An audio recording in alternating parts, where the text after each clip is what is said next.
Hi అండి, అందరూ ఎలా ఉన్నారండి? బాగున్నారా? నేనైతే చాలా బాగున్నానండి. ఈరోజు నేను మీకు ప్రాన్స్ బిర్యానీ చేసి చూపిస్తానండి. కావలసిన ఐటమ్స్ అండి: ప్రాన్స్ హాఫ్ కిలో తీసుకున్నాను, ఉల్లిపాయలు, టమాటా, పచ్చిమిర్చి, మసాలా కోసం అండి గసగసాలు, ఎండు కొబ్బరి, వెల్లుల్లి, అల్లం మెత్తని పేస్ట్లా పట్టేసుకోవాలండి. దాల్చిన చెక్క, లవంగ, ఇలాచి మొత్తం వేపేసుకొని పౌడర్లా చేసుకోవాలండి. ఇదే మస్ట్ మాట. ఉల్లిపాయలు, పచ్చిమిర్చి, టమాటాని సన్నగా కట్ చేసుకోండి. రొయ్యలకి హాఫ్ కిలో రైస్ తీసుకున్నానండి, సాంబ మసూర్ రైస్ 1 అవర్ నానబెట్టుకుని ఉంచుకోవాలండి. పొయ్యి మీద కళాయి పెట్టుకున్నానండి. ముందుగా లవంగ, దాల్చిన చెక్క, ఇలాచి వేయించుకోవాలండి. ఎర్రగా వేయించుకోవాలి. వేయించుకొని చల్లారిన తర్వాత మెత్తని పొడిలాగా చేసేసుకోవాలండి.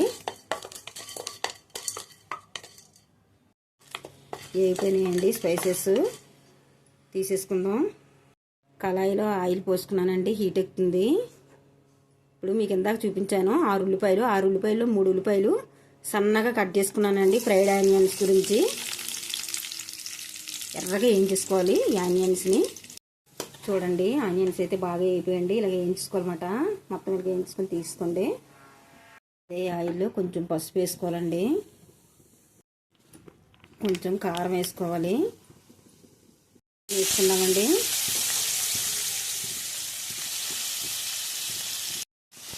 ఎర్రగా వేయించుకోవాలండి. మంట మీడియం ఫ్లేమ్లో పెట్టుకొని ఎర్రగా వేయించుకోవాలి.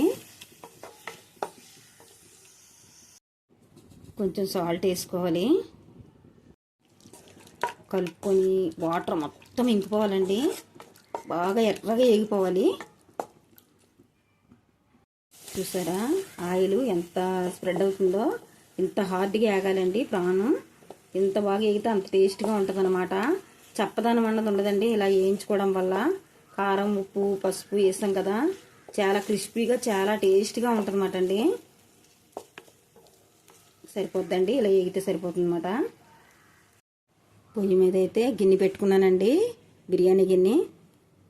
గీ వేసుకుంటున్నాను. కొంచెం ఎక్కువ పడుతుందండి గీ. ఆయిల్ కూడా కొంచెం వేసుకోవాలండి. ఆయిల్, నెయ్యి 2 సమపాలాల్లో వేసుకోవాలన్నమాట. ఎక్కువ పడుతుంది కొంచెం ఆయిల్, నెయ్యి.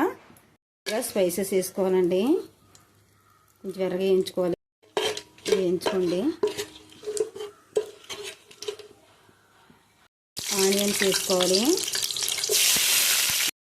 పచ్చిమిర్చి వేసుకోవాలి, ఎర్రగా వేయించుకోవాలండి.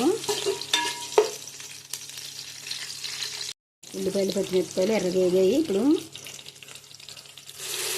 ఇందాక చెప్పాను కదండి, గసగసాలు, ఎండు కొబ్బరి పేస్ట్ వేసుకోవాలి. ఎర్రగా వేగాలండి పేస్ట్ని.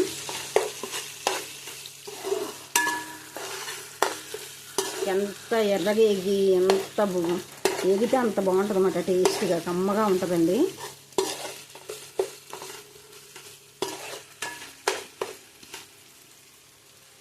మసాలా పేస్ట్ అయితే ఎర్రగా వేగిందండి. ఇప్పుడైతే టమాటాలు వేసుకుందాం.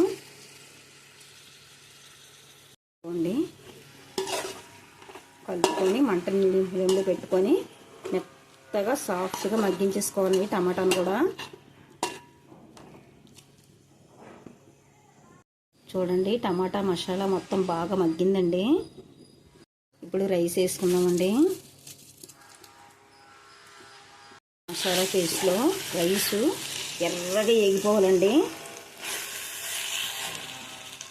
ఎర్రగా వేగిపోయినాయండి. ఇప్పుడు ఏ గిన్నెతో అయితే బియ్యం తీసుకున్నాం అదే గిన్నెతో వాటర్ వేసుకుంటే సరిపోతుందండి. వాటర్ పోసుకుందాం, వేసుకుందామండి.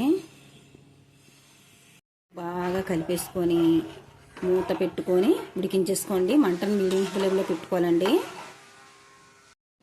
చూద్దామండి. రైస్ అయితే మొత్తం కుక్ అయిపోయిందండి. కొంచెం జస్ట్ చిన్న పలుకు అన్నమాట, అంతే. ఇప్పుడైతే ఫ్రైడ్ ఆనియన్స్ వేసుకుందామండి. ప్రాన్స్ వేసుకుందాం. ఇలాచి, లవంగ, దాల్చిన చెక్క పొడి వేసుకుందామండి. మొత్తం బాగా కలుపుకోండి. బాగా కలుపుకోవాలండి.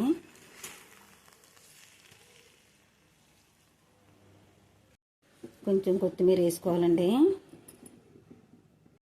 కొంచెం కరివేపాకు వేసుకోవాలి. ఎంతో టేస్టీగా ఉండే ప్రాన్స్ బిర్యానీ అయితే రెడీ అయిపోయిందండి. నేను చెప్పిన టిప్స్తో చెయ్యండి.